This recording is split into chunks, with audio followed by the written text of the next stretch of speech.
Onaning beparvoligi 3 yoshli bola o'limiga sabab bo'ldi. Assalomu alaykum aziz muxlis, kanalimizga xush kelibsiz. Videodan to'liq xabardor bo'lish uchun video ostiga like bosib, obuna bo'lishni unutmang.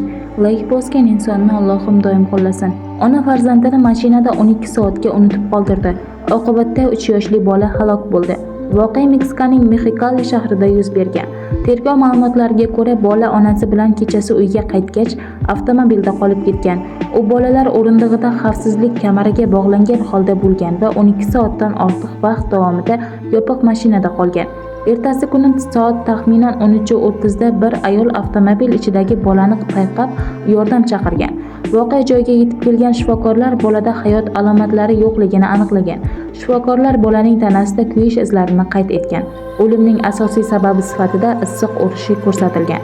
Hodisa kuni havo harorati 33 gradusdan oshgan. Mutaxassislar yopiq avtomobil ichida harorat qisqa vaqt davomida hayot uchun xavfli darajaga yetishini ta'kidlamoqda.